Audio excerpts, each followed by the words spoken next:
बिस्मिल्लाहिर्रहमानिर्रहीम अस्सलाम वालेकुम। जी बच्चों, क्या हाल है जी आपके? ठीक हैं सब लोग? अच्छा भी बच्चों, 9th क्लास का हम मैथ शुरू करने लगे हैं और उसका है पहला चैप्टर। बहुत ही आसान है और इंशाल्लाह आपको बड़ी अच्छी समझ आएगी। इसको आपने ज़रूर ध्यान से एक दफ़ा देख लेना है, तो इंशाल्लाह जब ये समझ आएगी तो बाकी अगली जो एक्सरसाइजेज हैं वो भी ज़्यादा अच्छी क्लियर होती जाएंगी।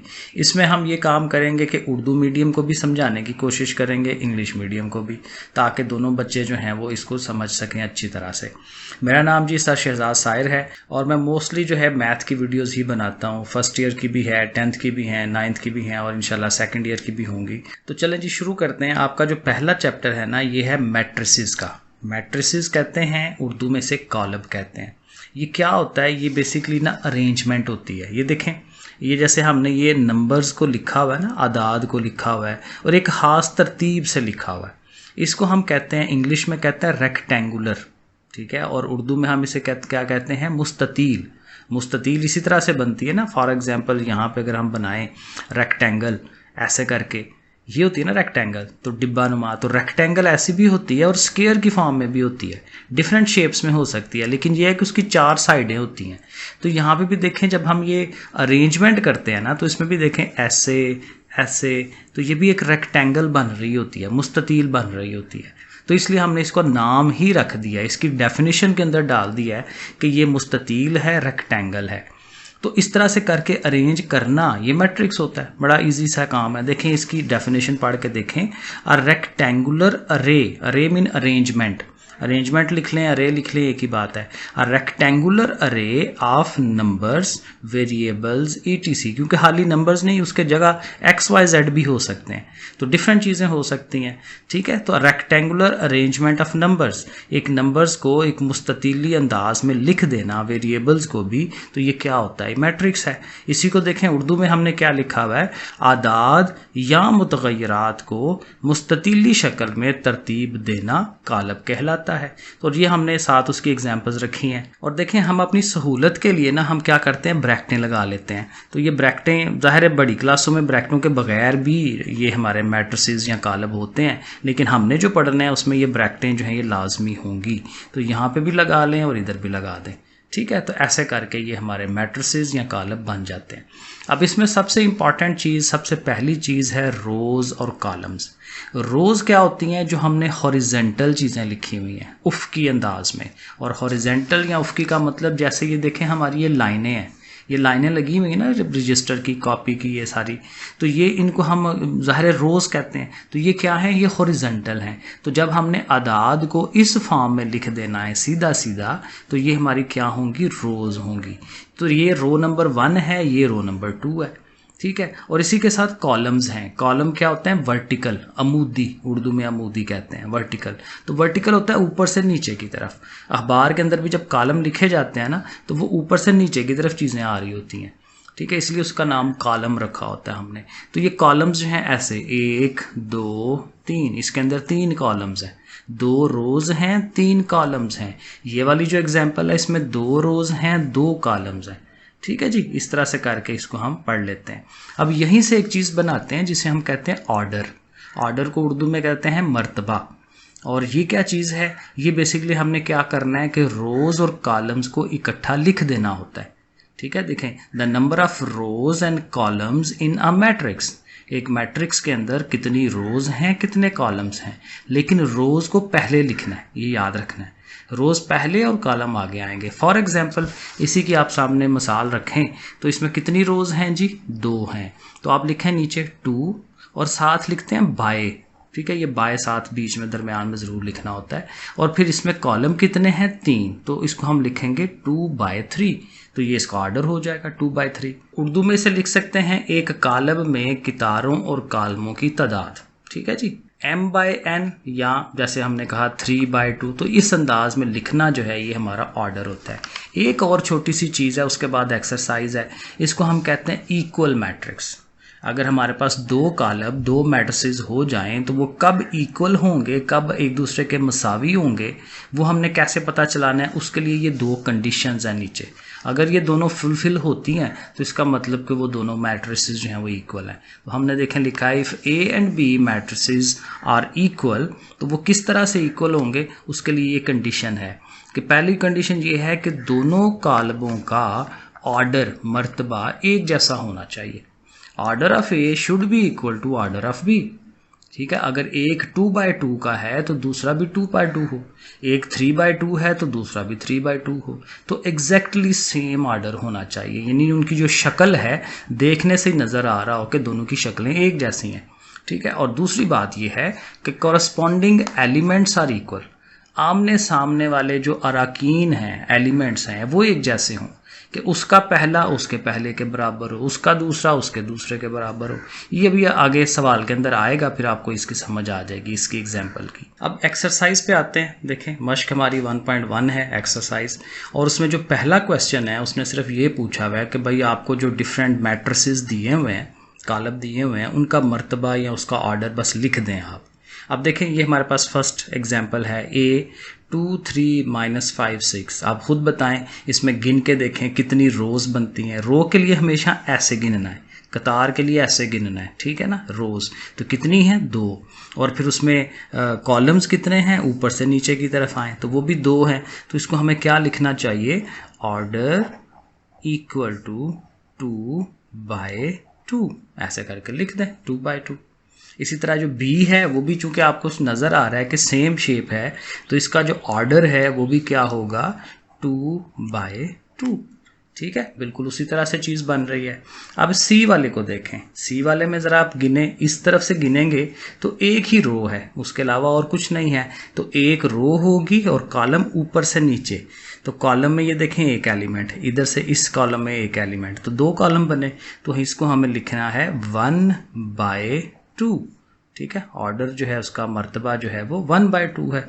डी वाले को देखेंगे तो इसमें जो रोज़ हैं, रो में हमेशा ऐसे जाना है। तो 1 2 3, तो 3 रोज़ बन रही हैं, तो हम लिखेंगे 3/, और कॉलम कितना है, एक ही कॉलम है 3/1, तो ऑर्डर उसका 3/1 हो जाएगा।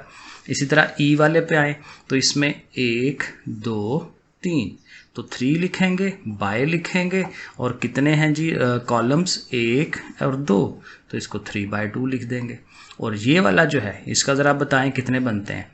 देखें रो वाइज एक ही बनता है ना, कॉलम वाइज भी एक ही, तो क्या होगा 1/1। इसके 2 पार्ट और हैं। जी वाला देखें, दोबारा गिने 1 2 3, तो 3/, और कॉलम वाइज चलें 1 2 और ये भी 3, तो ये भी क्या बन गया 3/3। उर्दू में लिखेंगे तो क्या लिखेंगे, मर्तबा। इंग्लिश में क्या लिखेंगे, ऑर्डर। और एच वाले को भी देख लें, 2 रोज़ हैं। ठीक है जी, 2 हो गया, बाय लिखेंगे, और कॉलम 3 बन रहे हैं 2/3। ठीक है जी, तो ऑर्डर कितना हो गया 2/3। तो ये जी पहला क्वेश्चन हो जाता है। क्वेश्चन नंबर 2 देखते हैं, बड़ा इजी सा सवाल है। Which of them are equal, इनमें से कौन किसके बराबर है। तो हमें जहन में क्या रखना है कि ऑर्डर एक जैसा हो, उनकी शक्लें एक जैसी हों। टोटका ये है कि शक्लें एक जैसी हों, बिल्कुल एक जैसे लग रहे हों। तो अब देखें ऑर्डर एक जैसा हो। अब देखें ये जो ए वाला है, इसको हमने अगर चेक करना है तो देखें इसमें एक ही एलिमेंट है, तो अब ढूंढें कि किस में और एक ही एलिमेंट होगा। इसमें 2 हैं, इसमें 2 हैं, इनमें 4 हैं। ये वाला जो सी है इसमें देखें एक रुकन है, लग हमें 2 रहे हैं, लेकिन उसने क्या लिखा हुआ है 5 - 2। ठीक है ना, तो वो माइनस करके तो क्या आ जाएगा, एक ही एलिमेंट आएगा 3, तो वो उसके बराबर है। तो फिर ये दोनों ए और सी इक्वल होंगे। ये मैंने आगे जगह छोड़ी है, यहाँ हम लिख देते हैं कि ए इज इक्वल टू सी। इसी तरह बी वाला देखें, बी वाले में है 3 और 5 और एक ही रो बन रही है। सो देखें एक ही रो वाला ये वाला भी है, लेकिन इसमें 5 पहले है 3 आ गया, तो ज़ाहिर है इसके बराबर नहीं हो सकता। और देखें इसके बराबर तो हो नहीं सकता। ये इसकी ऊपर से कॉलम की शक्ल है। इसको देखें 3 माइनस, अब ये भी ज़ाहिर है तो कॉलम की शक्ल में, तो बी के इक्वल ये भी नहीं है। तो इसको देखें आई वाले को, आई में पहला एलिमेंट 3 है और दूसरा है 3 + 2, ये भी 5 होता है। 3 और 5, बी में भी 3 और 5 है। तो हमारा आंसर क्या होना चाहिए कि बी और आई ये आपस में इक्वल है। ठीक हो गया।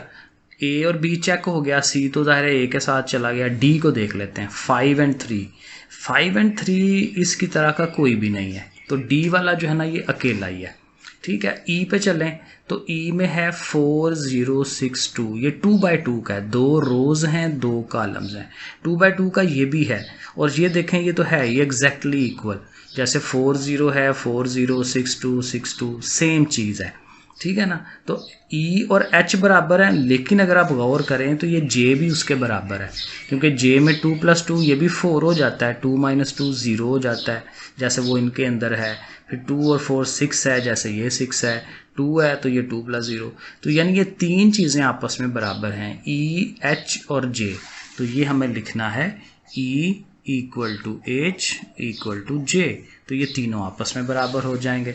उसके बाद ये F वाले को देख लें, इसमें है 2 और 6, तो G के अंदर ज़ाहिर है 3 - 1 करेंगे तो ये 2 बनेगा और ये भी 6 बनता है, तो F और G ये आपस में बराबर है, तो यहाँ हम लिख देंगे F = G। तो ये हमारा क्वेश्चन नंबर 2 हो गया। अच्छा, अब इस एक्सरसाइज का जो मोस्ट इम्पॉर्टेंट क्वेश्चन है वो यही वाला है, बाकी तो बड़े सिंपल से छोटी छोटी चीज़ें थी। तो क्वेश्चन नंबर 3 में उसने क्या कहा हुआ है कि आपने A, B, C और D ये चारों चीज़ें फाइंड आउट करनी है, और उसके लिए कंडीशन ये है कि ये आपका ये वाला मैट्रिक्स बराबर है इस वाले मैट्रिक्स के, यानी दोनों मैट्रिसेस आपस में इक्वल है, बराबर है।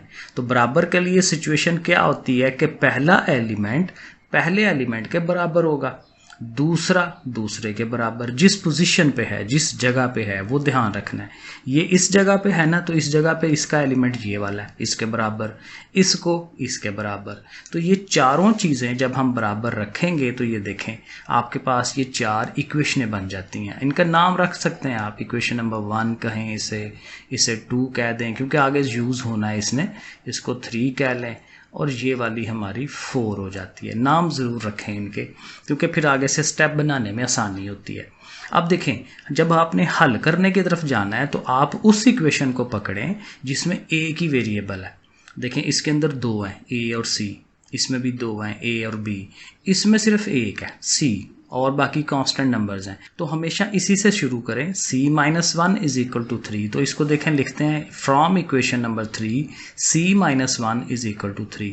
तो ज़ाहिर है c फाइंड हो सकता है, -1 को उठा के उधर ले जाएंगे, -1 उधर जाएगा तो प्लस का हो जाएगा ना, 3 + 1, तो c की वैल्यू होगी 3 + 1। सो देखिए हमने लिखा c = 3 + 1, 3 और 1 मिलके 4 हो जाएगा। अब c की वैल्यू हमें मिल गई है। अब हम जाएंगे फर्स्ट इक्वेशन में, क्योंकि जो फर्स्ट इक्वेशन है वो देखिए मैंने लिखी है a + c = 0, तो इसमें c लिखा हुआ r है, तो c की वैल्यू हमने फाइंड की है ना ऊपर 4, तो हम लिखेंगे using value of c in equation number 1, तो c की जगह 4 लिख देंगे। अब ये 4 उठ के उधर जाएगा तो फिर a अकेला हो गया, a = -4, प्लस का 4 है उधर जाके माइनस का, तो a की वैल्यू भी हमें मिल गई।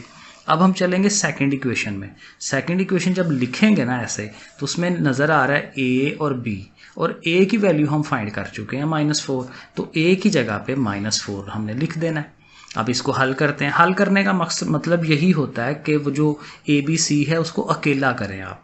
तो पहले -4 उठा के उधर ले जाएं, प्लस का 4 हो गया, -7 + 4 करेंगे -3 आता है। ये आप कैलकुलेटर पे कर सकते हैं, जुबानी नहीं पता कैलकुलेटर पकड़ें, क्योंकि अब आपको अलाउ है कैलकुलेटर, 9 10 पे जितना मर्जी यूज़ करें आप कैलकुलेटर, छोटी छोटी चीज़ें। तो इसको आप लिख के करें, -3 आ जाएगा, और 2 इधर देखें b से मल्टीप्लाई हो रहा है, उधर जाके इसने डिवाइड होना है, तो -3/2 इसने बन जाना है। अब b भी आ गया। अब जो d रह गया है ना, तो d चौथी इक्वेशन में से ही आना है, बाकी किसी इक्वेशन में तो है ही नहीं है d। तो चौथी इक्वेशन को लिखें आप, 4d - 6 = 2d। तो चूंकि d फाइंड करना है, ये भी d है ये भी d है, तो इस 2d को उठा के इधर ले आए, इधर पॉजिटिव है ना, इधर आके माइनस का हो गया, ये -6 है, इधर आके प्लस का हो गया। ठीक है, अब 4d में से 2d, 4 में से 2 निकाल दें तो 2 रहते हैं, 2d = 6, और अब 2 इधर मल्टीप्लाई हो रहा है, 2 ने जाके डिवाइड करना है, तो 2 जब डिवाइड करेगा तो फिर 3 आंसर बन जाएगा। तो देखें इस तरह से ये आपकी एक्सरसाइज डन हो जाती है। तो इसको अच्छी तरह से करें। बाकी इंशाल्लाह भी बाकी एक्सरसाइजेस भी हुई हैं, आप देखें पूरी प्लेलिस्ट बनी हुई है, ठीक है। चैप्टर 1 की पूरी प्लेलिस्ट है, चैप्टर 2 की है, तो पूरी बुक जो है वो हल हुई हुई है, ठीक है। साथ साथ मैं और इंशाल्लाह इसको इम्प्रूव करता हूँ वीडियोस को, तो आप देखें, इसको हल करें और सब्सक्राइब कर लें अगर आपको अच्छा लगता है, ठीक है, और अपने दोस्तों को भी शेयर करें। ओके फिर बच्चों, अल्लाह हाफिज़।